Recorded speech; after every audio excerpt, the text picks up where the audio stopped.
भारत ने ऑपरेशनलाइज किया है, ये काम करना शुरू कर दिया गया इस एयर बेस से, जो कि एयरफोर्स इस्तेमाल करेगी भारत की। ये लद्दाख में क्यों भारत ने जो है वो इसको ऑपरेशनलाइज किया है और इसका चाइना और पाकिस्तान कैसे रिस्पॉन्स देंगे, और भारत अपनी तैयारी, अपनी जो मिलिट्री और एयर डॉक्ट्राइन है उसके अंदर से एकदम से इतनी तेजी से चेंजेस क्यों लेके आ रहा है, और इन सब चीज़ों को हम लोग समझने की कोशिश करेंगे। मेरा नाम अली उस्मानी है। न्यूज़ विद अली उस्मानी को आप सब्सक्राइब कीजिएगा, चैनल को, बेल आइकन को दबाइएगा और दोस्तों के साथ इस वीडियो को ज़रूर शेयर कीजिएगा। हमारे पास ये रिपोर्ट्स आ रही हैं पिछले 2 दिन से कि भारत का एक नया एयर बेस जो है वो लद्दाख में भारत ने इसको लॉन्च किया है।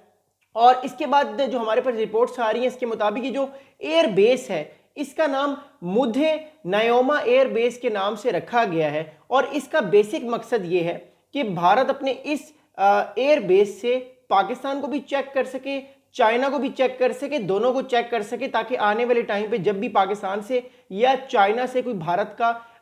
कम्युनिकेशन लैप्स होता है या किसी तरह बॉर्डर्स पे टेंशंस होती हैं या जंग होती है या कोई कॉन्फ्लिक्ट होता है, तो भारत अपनी जो ऑपरेशनल रेडीनेस है अपने फाइटर जेट्स की वो कायम और दायम रखें। याद रखिएगा, भारत के इस इलाके में 3 ऑलरेडी एयर बेसिस थे, ये चौथा एयर बेस भारत ने इसको एक्सपेंड किया है, इसको और ज़्यादा बेहतर किया है और इसको और ज़्यादा बेहतर तरीके से भारत ऑपरेशनलाइज करने वाला है और इसको कर चुका है। अगली बात सुनेगा। अब अगली बात ये सारे मामले में ये है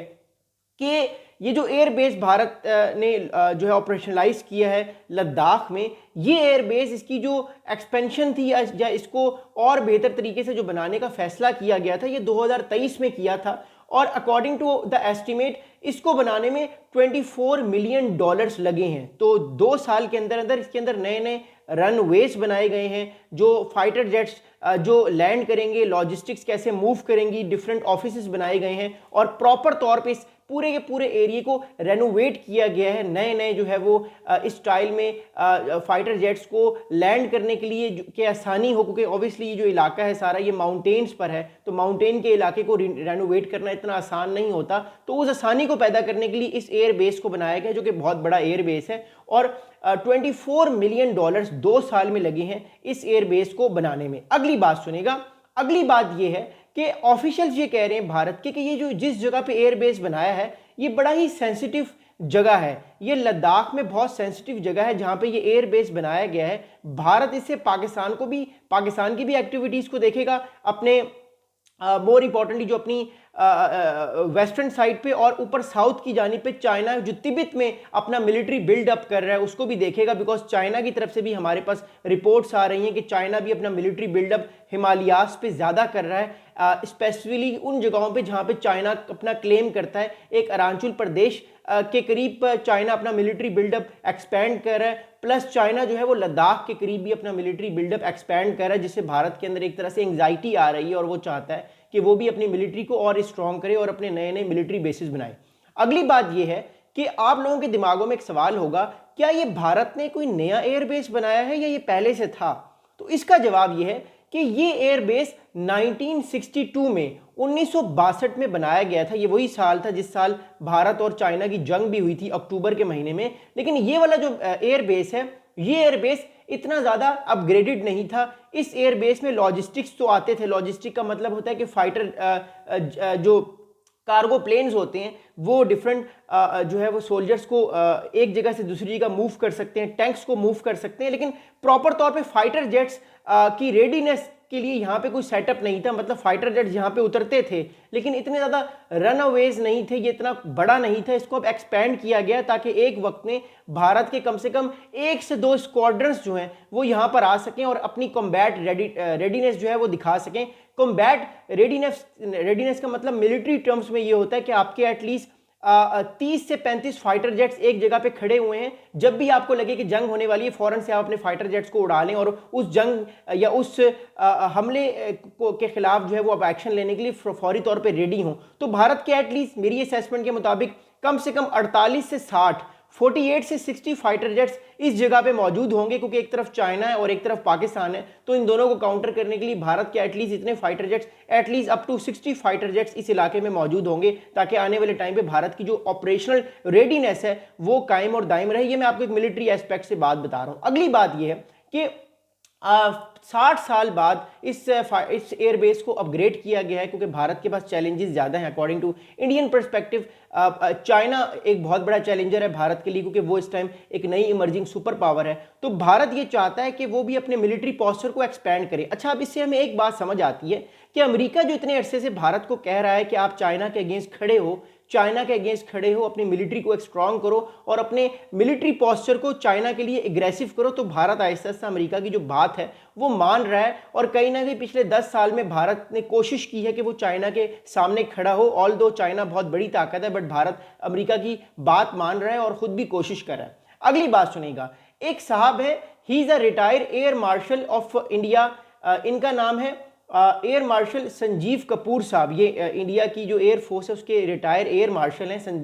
संजीव कपूर साहब। इन्होंने अपने ट्विटर पे एक रिसेंटली पोस्ट की है। उस पोस्ट के मुताबिक this new air field in Ladakh capable of fighter operations will add a new challenge for both of our adversaries. यानी इस एयरबेस का मतलब वही है जो मैं रिसेंटली बता रहा था कि इसमें फाइटर जेट्स जो हैं वो ज़्यादा तादाद में लैंड कर सकते हैं, इवन खड़े हो सकते हैं, और ऑपरेशनल उनकी रेडीनेस रहेगी। जब भी लगेगा भारत को कि हमला होने वाला है तो वो इन फाइटर जेट्स को उड़ा सकता है। और संजीव कपूर साहब के मुताबिक पाकिस्तान और चाइना दोनों के लिए जो है भारत एक तरह से एक नया पॉस्चर सामने ला रहा है। अब ऑब्वियसली पाकिस्तान और चाइना भी इसको रिस्पॉन्ड तो करेंगे, बट फिलहाल भारत जो है वो उसने ये एक नया एयरबेस अपना बनाया है। अगली बात ये है, जो इस टाइम एक्सपर्ट्स हैं जो इस सारे मामले को बड़े करीब से देख रहे हैं, एक्सपर्ट्स के मुताबिक operationalization of the airbase is expected to boost the Indian military combat readiness in the sensitive sector। अब ये जो लद्दाख का सेक्टर है ये साइट सेंसिटिव भारत के लिए पाकिस्तान के पॉइंट ऑफ व्यू से भी है और चाइना के पॉइंट ऑफ व्यू से भी है, यानी ऊपर साउथ वाली साइड से भी और वेस्टर्न साइड से भी है। तो that's why I am saying कि जो ऑपरेशनल रेडीनेस है, यानी फाइटर जेट्स रेडी हो, भारत की फौज रेडी हो, भारत की एयरफोर्स रेडी हो, जब भी उसको लगे कि अटैक होने वाला है कश्मीर के इलाके पे, लद्दाख के इलाके में या उसके आसपास, तो ये फाइटर जेट्स फौरन से उड़ें और बियॉन्ड विजुअल रेंज अटैक करें अपने एडवर्सरीज को या उनके अटैक को रीबट करने की कोशिश करें। तो इसलिए भारत इस पर काम कर रहा है। अगली बात ये है कि मैं आपको ऑलरेडी बता चुका हूं कि जो इस टाइम अमेरिका है वो ये चाहता है कि भारत का जो पॉस्चर है वो चाइना के अगेंस्ट आए, क्योंकि भारत का पॉस्चर पिछले कई सालों से हमने देखा कि पाकिस्तान के खिलाफ तो था ही, अब वो चाइना के खिलाफ भी दिखता हुआ नजर आ रहा है। इसके बावजूद कि शी जिनपिंग साहब से मुलाकात हो शंघाई कोऑपरेशन ऑर्गेनाइजेशन में मोदी साहब की, इसके बावजूद कि चाइना के साथ री अप्रोच करने की बात हो, but we all know that at the end of the day India जो है वो स्ट्रेटेजिक पार्टनर है अमेरिका का। इंडिया स्ट्रेटेजिक पार्टनर चाइना का नहीं है, पाकिस्तान चाइना का स्ट्रेटेजिक पार्टनर है। तो ये बात सारी जो है वो हमारे सामने आ रही है। अगली बात ये है कि इसके बरअक्स दूसरी तरफ चाइना क्या कर रहा है, क्योंकि ये सवाल भी पैदा होता है कि भारत तो अपनी मिलिट्री बेसिस बना रहा है, चाहे वो फिर चिकन नेक हो, चाहे वो फिर कश्मीर का इलाका हो, चाहे फिर वो हिमालयाज का इलाका हो, चाइना क्या कर रहा है। तो हमारे पास पिछले काफ़ी दिनों से रिपोर्ट्स आ रही हैं कि China has continued to expand its military infrastructure in Tibet, highlighting the border strategic competition between the two arm nuclear nation. तो भारत तो चाइना की तरफ से हमारे पास ये रिपोर्ट्स आ रही हैं और जो सैटेलाइट्स इमेजेस दिखाते हैं, जो मैंने खुद भी एनालाइज किए, उनके मुताबिक चाइना तिब्बत में अपना जो मिलिट्री होल्ड है उसको स्ट्रॉन्ग कर रहा है। खासतौर पे पूरे हिमालयाज पे चाइना जो LAC है, लाइन ऑफ एक्शन कंट्रोल है, उस पर अब चाइना जो है वो अपना मिलिट्री बिल्डअप और ज़्यादा स्ट्रॉन्ग कर रहा है, ताकि जो स्टेटस को है वो चेंज ना हो। डी फैक्टो जो चाइना के पास एक पावर है 62 के बाद से, अब तक वो ताकत को चैलेंज ना कर सके, बिकॉज कहीं ना कहीं अमेरिका जो है वो भारत की फौज को ट्रेन करने की बात कर रहा है। कहीं ना कहीं भारत जो है वो ईस्ट एशिया में अपने आप को स्ट्रॉन्ग कर रहा है। तो ऑब्वियसली अगर भारत ईस्ट एशिया में मालाबार एक्सरसाइजेस करेगा या वेस्टर्न पैसिफिक में वो ये एक्सरसाइजेस करेगा या साउथ चाइना सी में भारत फिलीपींस के साथ नेवल एक्सरसाइजेस करेगा, तो ऑब्वियसली चाइना भी तो भारत के जो आर्च राइवल्स हैं लाइक पाकिस्तान, बांग्लादेश और जो डिफरेंट कंट्रीज हैं उनको सपोर्ट करेगा और खुद भी अपना मिलिट्री बिल्डअप करेगा। ऐसे ही गेम जो है वो हमें जियोपॉलिटिक्स की या चेस बोर्ड की नजर आ रही है। अगली बात मैं आपको बताऊंगा, अगली अहम इंपॉर्टेंट बात यह है कि अब इंडिया जो है वो इन सारी चीजों को कैसे देखेगा। पर उससे पहले मैं आपको पाकिस्तान का भी रद्द अमल बताता हूं। देखिए, पाकिस्तान जो है उसके हवाले से हमारे पास ये खबरें आ रही हैं कि पाकिस्तान भी जो अपनी कम्बैटिव रेडीनेस है, यानी लड़ाई के लिए जो तैयारी है उसको और स्ट्रॉन्ग कर रहा है और ज़्यादा उसको इक्विप कर रहा है डिफरेंट एस्पेक्ट से। और हमारे पास ये पिछले जब से ऑपरेशन सिंदूर के बाद, मई के कॉन्फ्लिक्ट के बाद हमारे पास ये रिपोर्ट्स आई हैं कि पाकिस्तान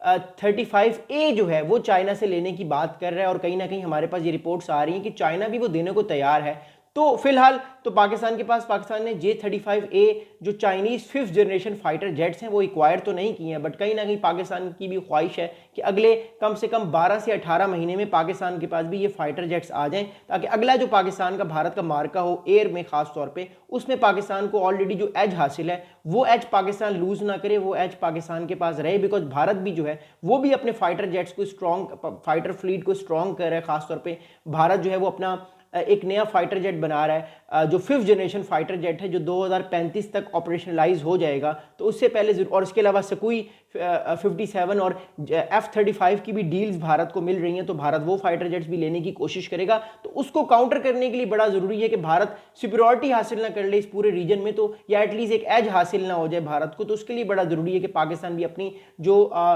एक तरह से कम्बैटिव रेडीनेस है वो अपनी स्ट्रॉन्ग